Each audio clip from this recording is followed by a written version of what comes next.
कि मम भक्तोपि तत्श्रुत्वा त्वं भविष्यसि कंपितः। मुझे डर है कि मेरे भक्तजन इस कथा को, इस जमलोक के मार्ग में दिए जाने वाले दुख को श्रवण करके कहीं डर न जाए। मम भक्तोपि तत्श्रुत्वा, कठोर बातें जो है ना कोमल हृदय वाले को अच्छी नहीं लगती है, बड़ा खराब लगता है। इसलिए लेकिन महाराज भगवान जमलोक के मार्ग के दुखों का वर्णन कर रहे हैं गरुड़ जी महाराज से। क्या?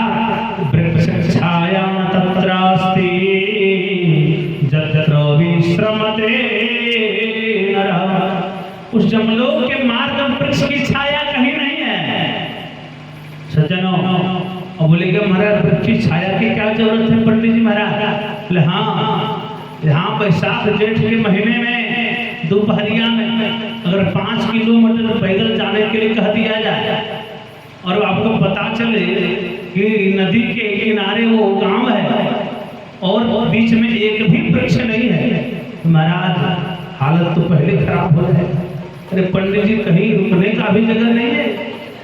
अरे वहां पर एक सूर्य नहीं 12 सूर्य तप रहे हैं दिन रात प्रभु, और वहां पर उसको पैदल चलना है। एक भी पेड़ नहीं है जहां वो बैठकर कुछ आराम फरमा पाए, चैन का श्वास ले पाए।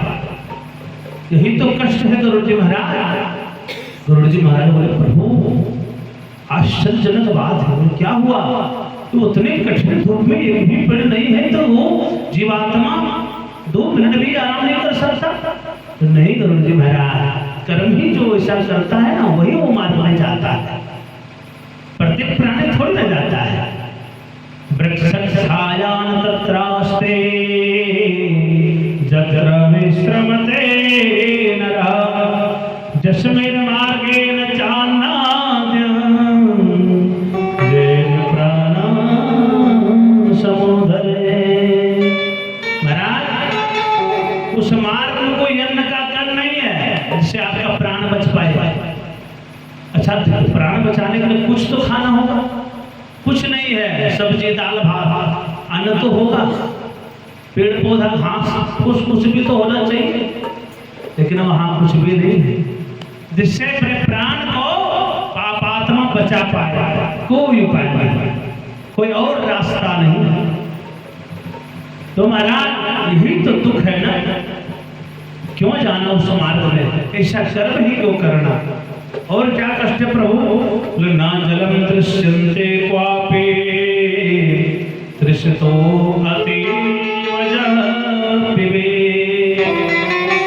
उस मार्ग में कहीं जल का कण भी दिखाई नहीं देने वाला, ना कोई तालाब है, ना नदी है, ना पोखरा है, ना कुआं है, कुछ भी नहीं। महाराज अगर बैसाख जेठ के दोपहरिया में आप पैदल चल के आ रहे हैं और खूब जोर की प्यास आपको लगी, महाराज कंठ सूख रहा है, प्राण लग रहा है ऐसा कि निकल जाएगा। अब कोई घर ऐसा मिल जाए आपको महाराज जहाँ आपको लगे कि पानी यहाँ मिल सकता है, और पानी जैसे आप मांगे हैं और तैसे 1 लाख का बंडल दे दिए, अरे भैया 1 लाख का बंडल ले लो, पानी नहीं है। बताइए महाराज 1 लाख का बंडल वो पानी का जरूरत पूरा कर पाएगा? कदापि नहीं। क्यों? क्योंकि जरूरतें सबकी पूरी हो जाती है कि जो नोट के पीछे हम लोग भागते हैं कोई प्यास नहीं बुझा सकती। सामान्य से प्यास तो पानी से बुझती है, उस नोट में वो दम नहीं है कि वो प्यास को बुझा सके। इसके पीछे हम लोग जीवन लगा देते हैं। जीवन की सच्चाई यही है सज्जनों। इसलिए ना जलम दृश्यन्ते क्वापि दृश्यतो अतीव पिबेत्। और तप्यन्ते द्वादशादित्याः, 12 सूर्य तप रहे हैं महाराज। 12 सूर्यों की गर्मी, अगर एक सूर्य भगवान यहाँ उदय लेते हैं ना गर्मियों के दिनों में, तो मध्याह्न काल के बेला आते आते लगता है ऐसे माथा फट जाएगा। तो जाकर हम लोग घर के अंदर प्रवेश करते हैं। वृंदावन बिहारी लाल की जय। महाराज ये सब कष्ट है। और क्या कष्ट है प्रभु? तस्मिन् गच्छति पापात्मा, ध्यान से श्रवण करिएगा। तस्मिन् गच्छति पापात्मा शीतवातेन पीडितः, उसी मार्ग में पापात्मा को शीतवात से पीड़ित होना पड़ता है। शीतवात माने प्रभु ठंडी ठंडी बर्फ से भी 100 गुना ठंडी हवा। ऐसा लगा कि बर्फ तो बर्फ ही है, लेकिन वो पत्थर बना दिया, जीव बेचैन हो जाता है। पापात्मा को जब वो समाज में ले जाते हैं ना, जब तो बेचारा डर के मारे कहता है, जब तो भाई में क्षमा कर दीजिए, कोई पाप अगर हो गई हुई, लेकिन यहाँ से लौटा करके कोई और मार्ग होगा तो वहां से ले चले।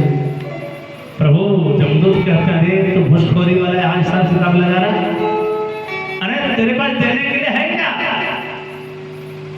क्या वो बैंक का एफडी आप आया तो गरीबों के धन को हड़प करके बनाया था? तो क्षमा कर प्रभु, गलती हो गई, कुछ सुधारने का उपाय बताइए। बोले अब क्या सुधारेगा? अब पछताए हो देखा जब शनियां चुक गई थी। अरे महाराज जब उम्र बीत जाती है, जीवन गुजर गई तो जीने का ढंग आ जाए। अरे हाल है महाराज, अरे जीवन रहते हुए आपने जीवन का सदुपयोग नहीं कर पाया, और जब जीवन आपके हाथों से निकल गया तो आपको जीवन के बारे में समझ आया, तो क्या फायदा? सज्जनों, उसी मार्ग में जो है पापियों को कंटकर विद्धते क्वापि क्वचित सर्पैर महाविषये, उसी मार्ग में कहीं कहीं ऐसे लेके चले जाते हैं जब तो जहाँ बड़े बड़े कांटे हैं महाराज, और नुकीले बड़े बड़े कांटे, उसमें जमदूत कहते हैं अरे चलो ओ पापात्मन किधर जा रहे हो? उधर। प्रभु मैं देख रहा हूँ कहीं इधर उधर देख करके कोई और रास्ता बचा है क्या? कहीं कुछ नहीं है, इसी में जाना होगा।